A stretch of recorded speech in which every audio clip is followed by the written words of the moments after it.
Today's topic is encoding of sensation. So it is basically a recognition of type of sensation. How does brain differentiate between action potential generated from touch receptor and pain receptor and interpret the sensation accordingly?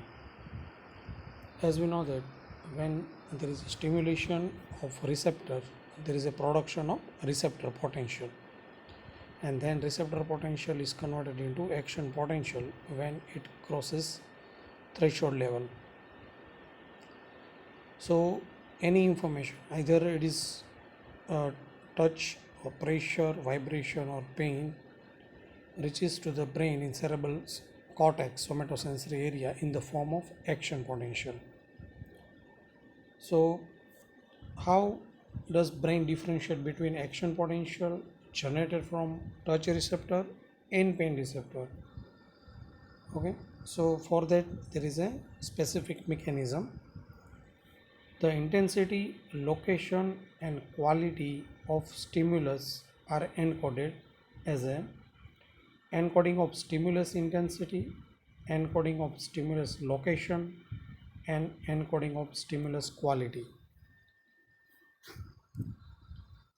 So first, encoding of stimulus intensity.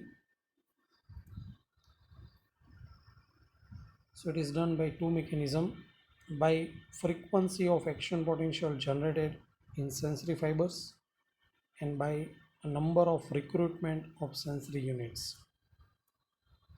So first, by frequency of action potential generated in the sensory fibers.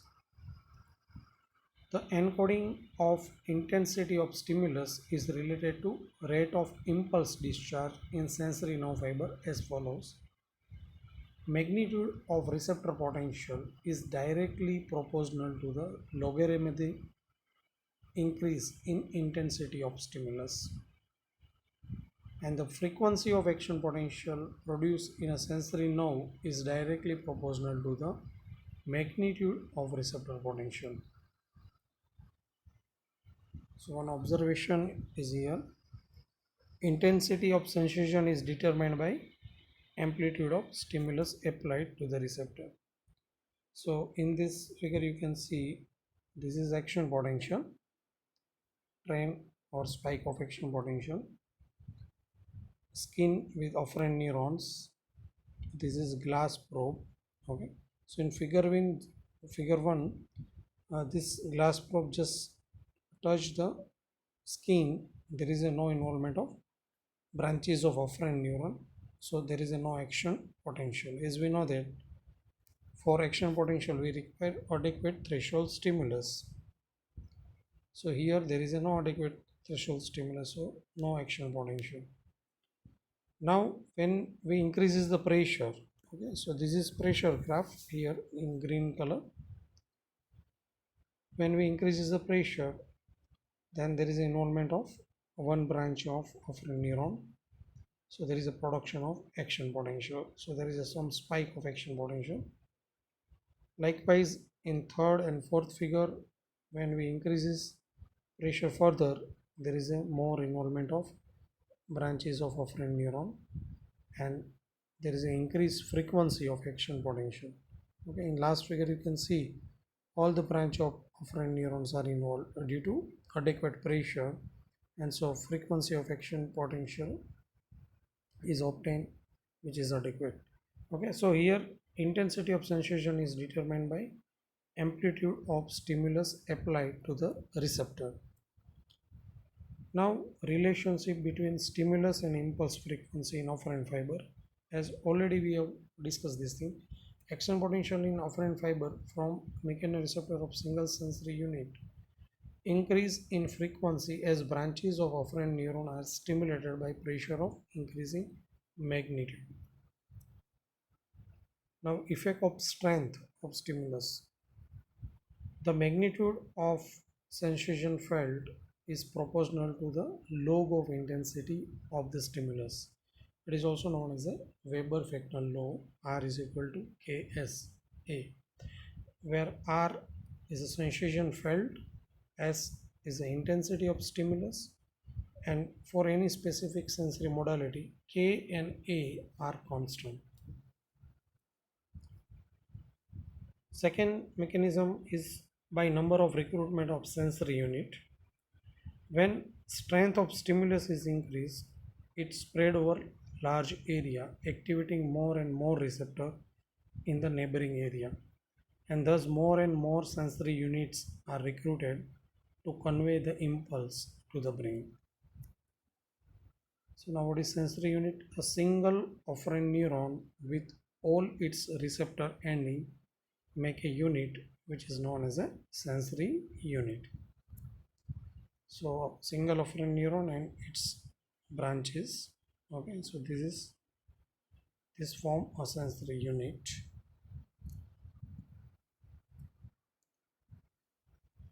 Now second is encoding of stimulus location. The stimulus location is recognized accurately due to point representation of the body in somatosensory cortex. So in this figure you can see this is cerebral cortex, okay, anterior parietal lobe, somatosensory area 1 and somatosensory area 2. So in somatosensory area there is a area for representation of thigh, thorax, neck, shoulder, hand, fingers, tongue, abdomen, and in somatosensory area 2 there is a representation for leg, arm, and face. Okay, and in this second figure it shows cross section through brain at the level of postcentral gyrus, demonstrating representation of different part of body in separate region of somatosensory area.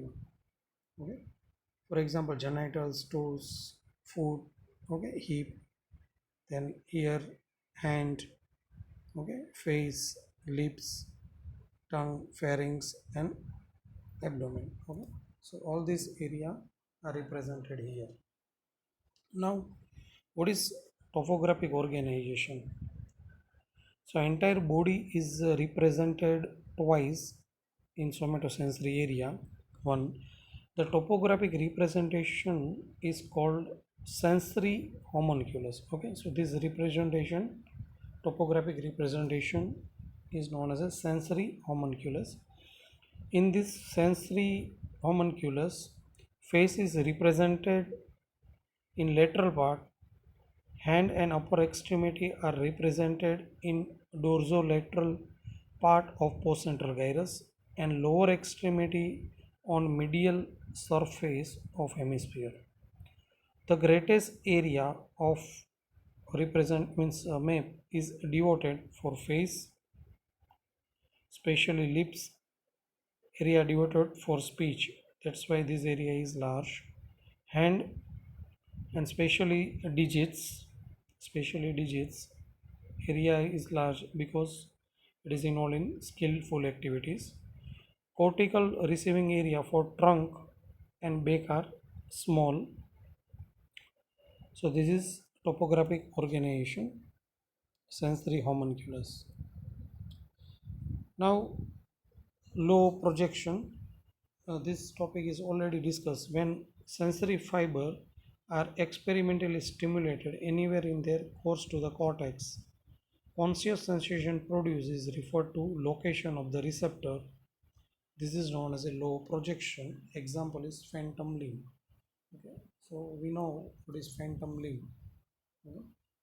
So sometimes patient complains of intense pain in absent limb, and this sensation are produced due to irritation of damaged nociceptive and proprioceptive afferent at the stump of amputated limb, and this sensation are evoked are projected to area where receptor used to be located. So this is phantom limb and low projection. Topographic representation already we have discussed. Now this mechanism of encoding is influenced by two factors. One is receptive field of neurons and another is phenomena of lateral inhibition. So now what is receptive field of neurons? Each sensory neuron receive information from particular sensory area called receptive field. Smaller the receptive field, more precise the encoding of stimulus localization. For example, the ability to distinguish between two adjacent mechanical stimuli to the skin, it is also known as a two-point discrimination, is greater on fingertips and lips where receptive field are much smaller and overlap considerably than on the hand and back where receptive field are large and widely separated. Okay. So receptive field, and another is lateral inhibition. It is a phenomena by which stronger inputs are enhanced and weaker inputs of adjacent sensory units are simultaneously inhibited. Stimulus localization can be made more precise by this mechanism. So it can be explained by this figure. So in figure A, two stimuli can be perceived distinct in absence of lateral inhibition if they are, means they stimulate receptive field that are separated from each other by non-stimulated receptive field. So this middle one, receptive field is non-stimulated. So here there is no phenomenon of lateral inhibition. Lateral inhibition is absent. Okay. So these two receptive field are stimulated, but they felt distinct because of presence of this non-stimulated field. Okay, non-stimulated receptive field. Otherwise, stimuli produce equal amount of discharge in all three neurons. For example, if here in middle one is stimulated field, okay, and also there is absent of lateral inhibition, then what happens? All these three receptive field discharge in all three neurons, okay, simultaneously and equal. Now in figure C, you can see lateral inhibition. The neurons with receptive field in the center is presynaptically inhibited by collaterals from the neurons located laterally. As a result, receptive field in center does not fire action potential, and that's why this two receptive field felt distinct or separate. Okay, so this middle one receptive field is inhibited by presynaptic inhibition. Okay, presynaptic inhibition, and from it is from collateral from these two peripheral receptive field. Okay, so this is known as a lateral inhibition. Okay, lateral inhibition, and that's why 2 point can be felt separate or distinct. Encoding of stimulus quality. Why stimulation of touch receptor causes sensation of touch and not a warm? So stimulus quality is encoded by following mechanism. This is known as a label line mechanism, then pattern of activity within the neural pathway, and feature detectors. We will discuss one by one. First, label line mechanism. By this mechanism, stimulus quality is encoded by particular neural pathway that is stimulated. Basic sensory modality, modality means type of energy transmitted by stimulus, are encoded by this mechanism. Each fiber or collection of neuron linked by related sensory fiber is referred to as a label line.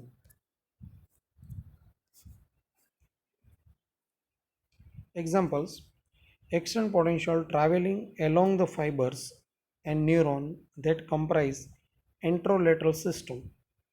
Example is spinothalamic tract, are perceived as a pain, whereas action potential carried over the dorsal column medial lemniscus system are distinguished as a touch or pressure. So there is a different pathways for different sensation. The sensation of touch is elicited whether a receptor on skin are excited by mechanical deformation or by electrical stimulation. The same type of sensation result no matter where along the sensory pathway the stimulus is applied. The specificity of sensory pathway from receptor to the sensory cortex has been called the Muller's doctrine of specific nerve energies. Now, pattern of activity within the neural pathway. Two type of pattern coding are there. One is temporal pattern coding and another is spatial pattern coding. Now, in temporal pattern coding, same neuron can carry two different type of sensory information depending upon its pattern of activity. Examples: cutaneous cold receptor indicate temperature below or above 30 degree Celsius by firing with or without burst respectively. And in spatial pattern coding, in this type, activity of several neurons is required to elicit a sensation. Example, three neurons may be required to encode different test sensation. Examples, a sore test may result if all three neurons are activated, whereas salty test may result if only two neurons fire. So more than one neuron is involved in spatial pattern coding. Feature detectors, they are used in most sophisticated mechanism of sensory coding. Feature detectors are neurons within the brain that integrate information from variety of sensory fiber and fire to indicate presence of complex stimulus. Examples: the location of object in a space can be encoded by cortical cells receiving information from single eye. However, spatial feature detectors receiving information from both eyes are required to specify the depth of object in a space. So, main aim of feature detector is it is required to specify the depth of object in a space and they are present in the brain. Similarly, location of sound in a space requires integration of information from both the ears by feature detectors within the brainstem. So this was about uh, encoding of sensation. Thank you.